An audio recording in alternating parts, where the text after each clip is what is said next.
Good morning, students. In the previous class, we have seen the topic some earlier computing devices. And our next topic is classification of computers. Classification of computer means from 1947 to till now. 1947 से आज तक जो time period है उसको हमने 5 time period या 5 generation में divide कर दिया है और हर एक जनरेशन में कंप्यूटर का डेवलपमेंट किस तरीके से हुआ है वो आज हमें देखना है। हर एक जो जनरेशन है उसमें कुछ नई टेक्नोलॉजी यूज हुई कंप्यूटर बनाने में और हर एक जनरेशन में कुछ नए कंप्यूटर्स बने जिनकी कैपेसिटी, मेमोरी और प्रोसेसिंग स्पीड सब एकदम अलग थी। So let's see first generation of computer. The first generation of computer, the timing was 1947 to 1956.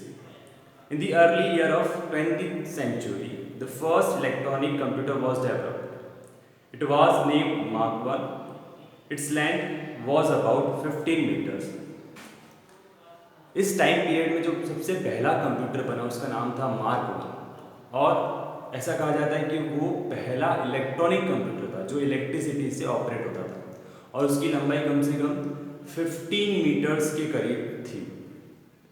ENIAC, electronic numerical integrated and computer, was the most popular computer of this generation. एक और computer इस generation में सबसे most popular computer बना उसका नाम था ENIAC, electronic numerical integrated and computer. Its weight was approximately 27 tons और उसका वेट था कम से कम 27 टोन्स मीन्स 25,000 किलोग्राम एटलीस्ट। ये था first generation computer. Now will see the second generation computer. The second generation computer timing was 1956 to 1964. Second generation computers contain all the essentials part of a modern computer. They were smaller in size than the first generation computers.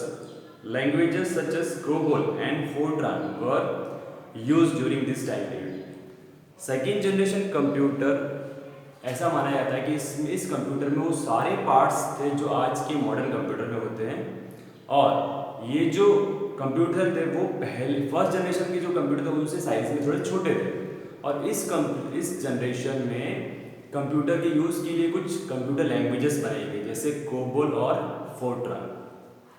So it was the second generation computer. Next will see third generation computer. The timing was 1964 to 1971. New devices like scanner, magnetic ink character reader came into use during this period. Memories had large capacities to store data and information. Operating systems were also used in these computers. Third generation computer में कुछ नई devices बनी जैसे scanner और MICR। Scanner का काम क्या होता है, कोई भी डॉक्यूमेंट या इमेज उसको अगर हमें कंप्यूटर में इंसर्ट करना है तो हम स्कैनर का यूज़ करेंगे। तो इस जनरेशन में स्कैनर और MICR जो बारकोड को रीड कर सकता है ये दो डिवाइस बनी थी।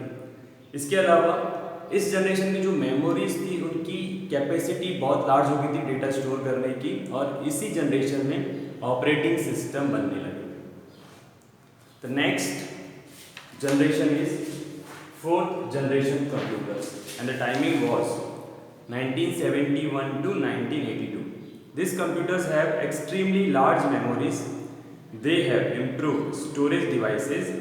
Computers can be linked together so that they can share information. Fourth generation जो कंप्यूटर्स हैं उनकी जो मेमोरी है वो बहुत ही लार्ज कैपेसिटी थी और यहाँ पर जो स्टोरेज डिवाइसेस थी उनकी भी कैपेसिटी ज़्यादा हो गई थी, इम्प्रूव्ड हो गई थी। और इस जनरेशन के जो कंप्यूटर थे वो आपस में लिंक करके नेटवर्क बना करके एक दूसरे को डेटा शेयर कर सकते थे। मतलब नेटवर्क में एक दूसरे को जोड़ करके वो आपस में कम्युनिकेशन कर सकते थे। Next fifth generation computer. The timing was 1982 to onwards. Fifth generation computer. The computer of this period have an extremely large storage capacity. They are able to make accurate decisions. In true sense, this generation is an age of supercomputers. तो last generation 1982 to till now अभी तक जो generation चल रहा है उसे fifth generation computer कहा जाता है।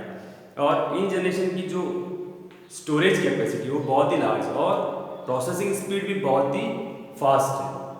इसीलिए इस जनरेशन को सुपर कंप्यूटर का टाइम कहा जाता है। और इसी जनरेशन में इंडिया ने भी कुछ सुपर कंप्यूटर्स बनाए जैसे परम और अनुराग।